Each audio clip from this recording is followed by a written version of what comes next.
इसको कनेक्ट करने का तरीका बताना है कि इंटरनेट कैसे कनेक्ट कर सकते हैं। अस्सलाम वालेकुम beautiful people, welcome back to my channel. जब हमारे पास करने को कुछ भी नहीं ना होता तो हम उठ के हॉलैंड चले जाते हैं। मजाक कर रही हूँ। आज की वीडियो में मैं आपको हॉलैंड का सिटी फेनलो दिखाने वाली हूँ, जो कि जर्मनी के बॉर्डर के बिल्कुल साथ लगता है। 30 से 40 मिनट की आप ड्राइव करते हैं तो आप हॉलैंड पहुँच जाते हैं।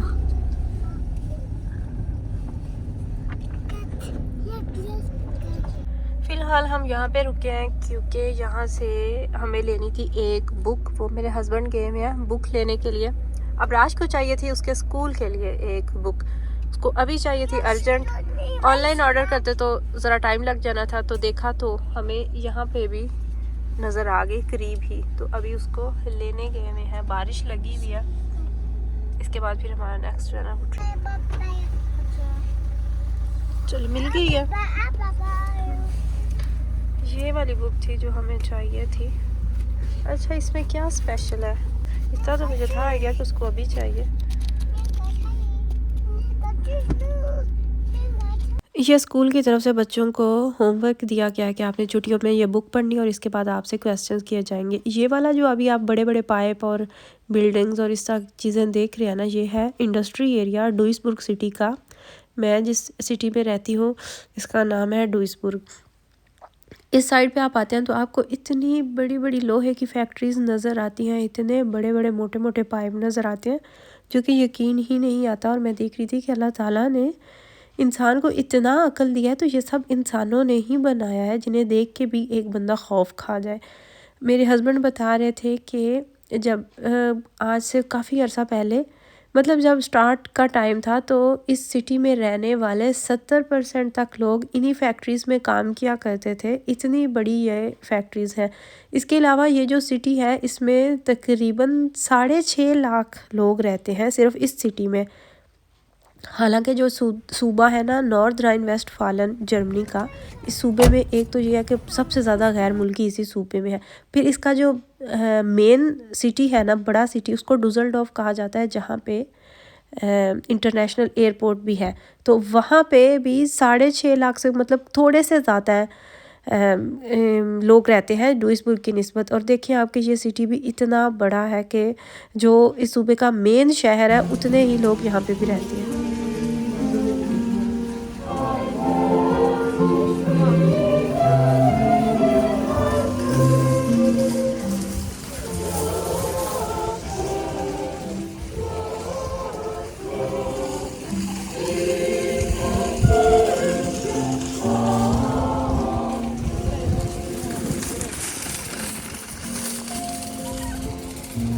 ठंड लगने की पहली निशानी है कि आपको फ्लू हो जाता है, आपको खांसी हो जाती है, गला ख़राब हो जाता है। और मुझे जो इस दफ़ा फ्लू हुआ है ना, खांसी तो नहीं हुई, ये मुझे आज से ठीक 2 साल पहले हुआ था, जब मैं पाकिस्तान अपने भाई की शादी पे गई थी।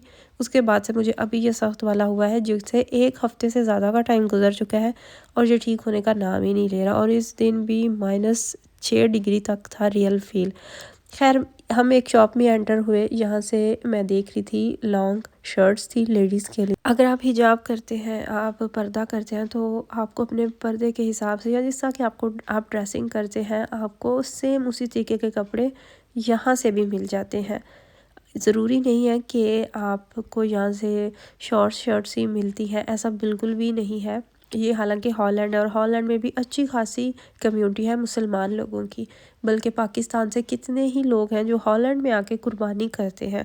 और इस शॉप में भी इतने प्यारे प्यारे, इतनी खूबसूरत वैरायटी थी, लेडीज़ की लॉन्ग शर्ट्स थी।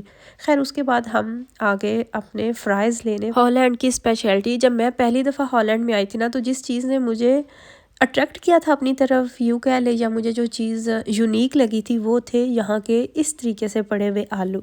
हर शॉप के बाहर आपको इस तरह बड़े बड़े उन्होंने फ्रेश आलू रखे होते हैं, और जो आपको अंदर बना के देते हैं, छिलका भी नहीं उतारा होता, और इतने लंबे लंबे, इतने मोटे मोटे फ्राइज़ होते हैं जो कि आम शॉप से, आम रेस्टोरेंट्स वगैरह से आपको नहीं मिलते। और ये इतने यमी होते हैं, इतने मज़ेदार होते हैं। ये वाला जो रोड आप देख रही हैं ना, ये फुल है शॉप्स के साथ, रेस्टोरेंट्स के साथ, मार्केट्स के साथ इस रोड के आप एक कॉर्नर से स्टार्ट होते हैं ना, तो दूसरे कॉर्नर तक जाते जाते आपको 4 से 5 घंटे लग जाते हैं और आप बोर भी नहीं होते, क्योंकि रास्ते में इतनी ज़्यादा शॉप्स और मार्केट्स आती हैं।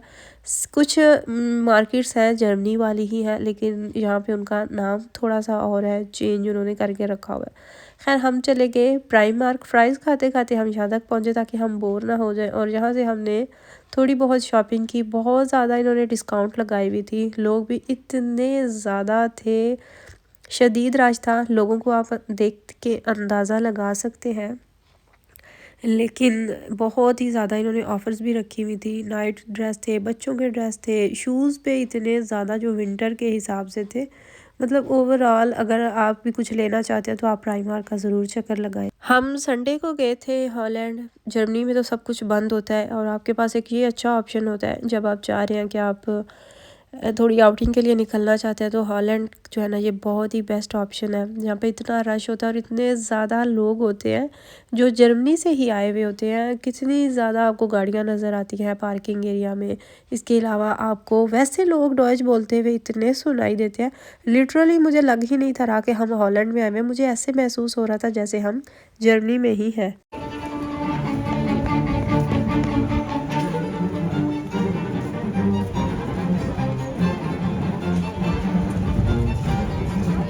फिर जब आप मेन स्ट्रीट पे वॉक कर रहे होते हैं ना, तो आपको ऐसे बहुत सारे लोग नज़र आते हैं जो अपना टैलेंट दिखा रहे होते हैं, और अपने टैलेंट की बेस से आपसे वो फिर डिमांड कर रहे होते हैं कि अगर आप उनकी हेल्प कुछ कर सकते हैं तो। ये प्रॉपर एक ग्रुप था और इतना अच्छा ये म्यूज़िक प्ले कर रहे थे।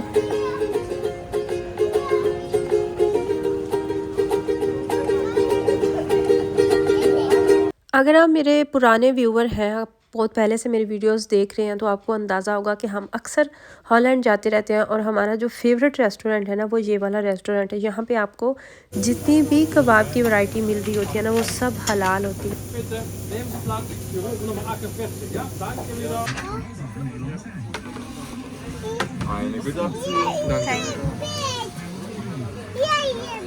कम्युनिकेट करते हुए कोई ज़्यादा मसला नहीं होता, क्योंकि वो जो ज़बान बोल रहे होते हैं ना, वो 60 to 70% तक सेम जर्मन ही होती है। कुछ उनके चंद लफ्ज़ हैं जो और हैं जिनकी समझ नहीं आती, लेकिन ओवरऑल आप आराम से अपना ऑर्डर बुक करवा सकते हैं। हम वहाँ पे जाके डिफरेंट वैराइटीज़ के बर्गर्स ट्राई करते हैं, सब अपनी अपनी मर्ज़ी का करवाते हैं, तो कभी भी वो इस तरह का मसला नहीं बना। खैर जब मैं आखिरी दफ़ा गई थी ना, मुझे उसके बाद बहुत ज़्यादा क्वेश्चंस आए थे कि आप इस रेस्टोरेंट का नाम बताएं। देखिए मैं इस दफ़ा भी भूल गई रेस्टोरेंट का नाम, मुझे वहाँ से पढ़ना याद नहीं रहा, लेकिन मैं आपको बता देती हूँ कि ये किस जगह पे है। जो हॉलैंड फेल्लो की मेन स्ट्रीट है ना, वहाँ पे एक बहुत फेमस मार्केट है स्वाइब्रूडा। अभी मैं जिस मार्केट के अंदर जा रही हूँ मैं आपको दिखाऊंगी भी।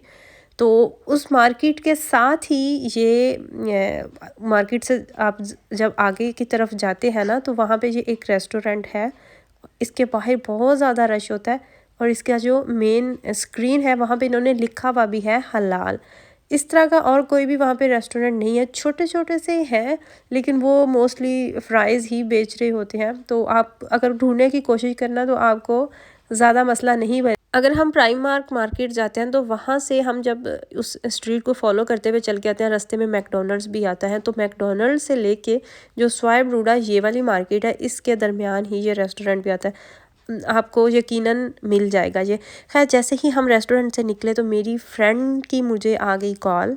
उनको कोई चीज़ चाहिए थी, क्योंकि जर्मनी में छुट्टियां चल रही थी, हॉलीडेज थी, सब बंद था, तो वो चीज़ उनकी जो थी ना, वो हम देखने के लिए इस मार्केट में आ गए। अमूमन इस मार्केट को हम अवॉइड ही करते हैं। यहाँ पे बहुत सारी ऐसी चीज़ें होती हैं जो आपको जर्मनी की अगर आप कंपेयर करें ना प्राइसेस के साथ, तो यहाँ पे आपको ज़रा चीप लगती है, और कुछ ऐसी होती हैं कि एज़ कम्पेयर टू जर्मनी वो कुछ एक्सपेंसिव भी चीज़ें होती हैं। लेकिन यहाँ पे इतना रश होता है, इतना ज़्यादा रश होता है। इनके जो कासा, मतलब जहाँ पे आप बिल पे करते हैं, वहाँ पे ऐसे होता है जैसे कोई 2-3 बारातें आ गई हैं। चीज़ की इतनी ज़्यादा वैरायटी, और जब आप इस तरफ जाते हैं ना तो आपको स्मेल भी महसूस हो रही होती है, कुछ ऐसी होती है जिसके ऊपर लिटरली फफूंदी की तरह उन्होंने बनाई होती है। अब मुझे नहीं पता लगी भी है या नहीं, स्टिंग के खिजे उसको कहते हैं, और वो लोग बड़े शौक से खाते हैं। ऑफ कोर्स फफूंदी तो नहीं होगी, बस उन्होंने कुछ उसके अंदर फ्लेवर और स्मेल ऐसी डाली होती है। लेकिन बहुत ज़्यादा चीज़ की वैरायटी, जैसे बड़े बड़े गाड़ियों के टायर होते हैं, इतने इतने साइज़ तक आपको वहाँ पे चीज़ नज़र आ रही थी। खैर हम मार्केट से जब निकले, तकरीबन हमें 15 से 20 मिनट बिल पे करने के लिए लाइन में लगना पड़ा। और जब हम वहाँ से निकले तो दुनिया चेंज हो चुकी थी, अंधेरा हो चुका था। वो तो अब 4 बजे ही अंधेरा हो जाता है, और यहाँ पे मेरे ख्याल से 5 बज रहे थे। और अपनी वीडियो जो है वो मैं भी यहीं पे एंड कर रही हूँ। आई रियली होप कि आपको ये वाला व्लॉग अच्छा लगा हो। अपना अपनी फैमिली का ख्याल रखिएगा, मुझे दुआओं में याद रखिएगा।